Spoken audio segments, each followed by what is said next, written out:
sejahtera, perkenalkan saya Dewi Rotiwasida Butar, pengajar matematika di SMK Negeri 1 Pakat, Kabupaten Humbang Hasundutan. Pada kesempatan ini, saya akan berbagi praktik baik pembelajaran berdiferensiasi proses di kelas. Seperti yang kita ketahui, kurikulum merdeka didesain supaya pendidik memiliki keleluasaan untuk memilih berbagai perangkat ajar dan mendesain pembelajaran yang disesuaikan dengan kebutuhan dan minat peserta didik. Demikian juga dengan peserta didik memiliki keleluasaan dalam hal waktu dan cara mereka memproses pembelajaran tersebut di dalam kelas maupun di luar kelas dengan penuh kesadaran diri. Namun, hal yang sering saya temukan selama pembelajaran yaitu peserta didik menunjukkan sikap tidak semangat, mengantuk, dan ketidaktertarikannya bahkan ketika baru saja memulai pembelajaran. Dan hal ini tidak hanya sekali saja ditemukan di dalam kelas oleh orang yang sama. Sehingga saya berpikir merefleksikan diri, apakah anak ini memang tidak berminat dalam pembelajaran saya? Apakah ada yang kurang tepat dengan metode pembelajaran saya? Atau adakah yang bisa saya lakukan untuk mengatasi kurangnya motivasi peserta didik tersebut? Oleh karena itu, saya mencoba membuat rencana pembelajaran berdiferensiasi proses. Oke, selamat pagi semuanya. Ayo, bisa. SMK. Dua. Pelajaran depan. Masih ada siapa? Iya. Lalu Bonata Nainggolan. Angkat cuci tangan. Oke, Melina. Tetap fokus dan mendengarkan secara aktif. Bukan hanya ada di dalam kelas saja, atau di dalam buku paket, di dalam catatan, atau di 15 kali 15 kali 15 adalah B. Pangkat. Yang satu di dalam 2 pangkat 4. Sama basisnya? Sama. Berapa nilainya? Oke. Coba diperhatikan. Sudah? Ya, diperhatikan. Petunjuk belajar untuk peserta didik. Ayo sama-sama kita. Oke. Nah, selanjutnya kita akan bentuk kelompok berdasarkan tadi banyak soal yang boleh dijawab dari soal diagnostik tadi. Kelompoknya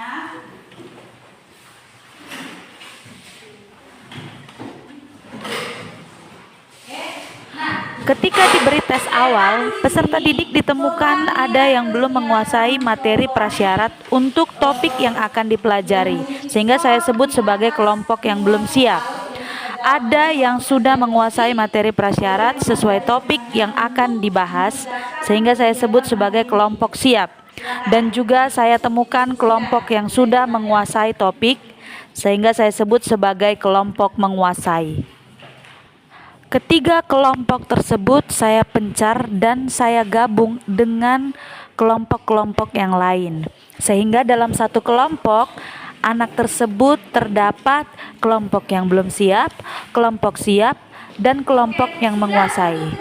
Dengan pertimbangan, kelompok yang menguasai ini mampu menjadi tutor sebaya bagi teman kelompok yang belum siap dan juga yang siap ketika mereka mengalami kendala dalam mengerjakan soal. Iya, virusnya kenapa?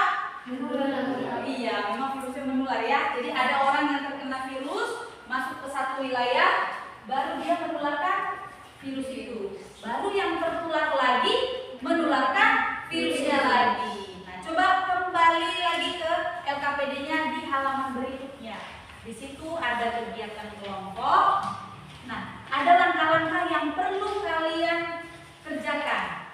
Coba didiskusikan dengan teman satu kelompoknya apa-apa saja yang akan diselesaikan di situ ya. Nomor 1, 2, 3, dan 4.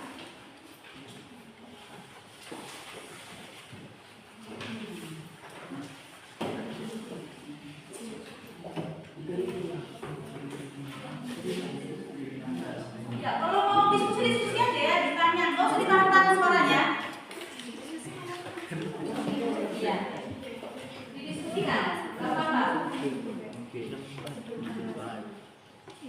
dan bakal 118, 98, 225. Ada. Jadi yang juga berapa orang yang tertular virus tersebut pada kelas ke-10 bagaimana penelitian?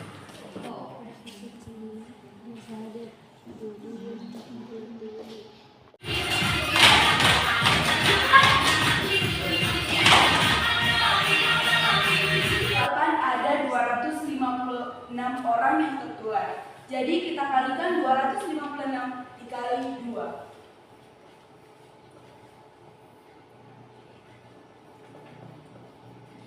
Fase yang ke-9 ada 512 orang yang tertular. Untuk mencari fase yang ke-10, kita juga harus mengalihkan fase yang ke-9 dengan kali. Oke, terima kasih. Silakan Tristan. Terima kasih, Pak. Oke, terima kasih atas partisipasinya dalam presentasi. Nah, itu dia bahwa tadi teman-teman sudah mengungkapkan apa yang sudah menjadi hasil diskusi, bahwa di nomor satu untuk melengkapi ini semuanya memiliki hasil yang sama ya, 2, 4, 8. Ini berapa tadi kalian isi? 16. Lalu ini 32, 250.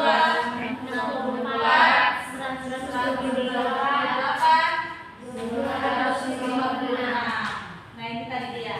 Nah, kemudian untuk yang kedua, berapa orang yang tertular virus tersebut pada fase ke-10? Tadi teman kita sudah bilang, untuk tahu fase ke-10, berarti kita cari dulu fase ke-9. Ini dia. Setuju? Sudah setuju tadi ya? Oke ya, betul ya. Terima kasih untuk hasil yang sudah dipaparkan. Lalu yang ketiga, yang kedua tadi teman-teman bilang bagaimana kalian mengetahuinya? Dikali 2, soalnya ini 2 kali 2 jadi 4, 4 kali 2 jadi 8. Begitu tadi ya maksudnya? Iya. Nah, lalu yang ketiga, banyak fasenya adalah N. Mana banyak fase? Ini kan? Ini banyak fase ya. 1 fase, 2 fase, 3 fase, dan selanjutnya. Lalu kalau seandainya banyak fase adalah N, bagaimana merepresentasikan banyak orang yang tertular pada fase ke N? Nanti kalau fase ke-1, 2, kan gitu ya. Fase kedua berapa? 4 itu boleh nggak kita sederhanakan berapa pangkat berapa? 2. Ketiga berapa? 8 itu 2 pangkat 3. Berarti sebenarnya itu adalah bilangan utamanya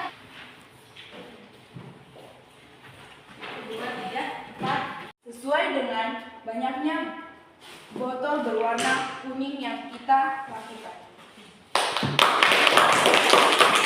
Terakhir, ya.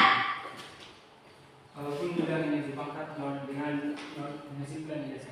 Iya, apapun yang dipangkatkan dengan 0 itu menghasilkan nilai 1. Oke, tepuk tangan untuk siswa. Jadi, Kiranya apa yang kami dapat hari ini dapat kami terapkan dalam kehidupan kami sehari-hari. Dimanapun kami berada dan punya Bapak, pulang ke rumah kami masing-masing, kiranya Engkau tetap memberkati. Hai, nama saya NPC Simanjuntak dari kelas 10 MP. Meskipun saya tidak memahami materi awal eksponen, tapi saya dapat mengejar ketertinggalan dan saya juga dapat mengikuti pembelajaran. Saya juga bisa bertindak atau terlibat dalam hal diskusi. Terima kasih. Hai, saya Ardi Cika, kelas 10 MP. Menurut saya belajar metode seperti ini membuat saya termotivasi untuk terus mengikuti setiap sesi pembelajaran karena asik dan menyenangkan.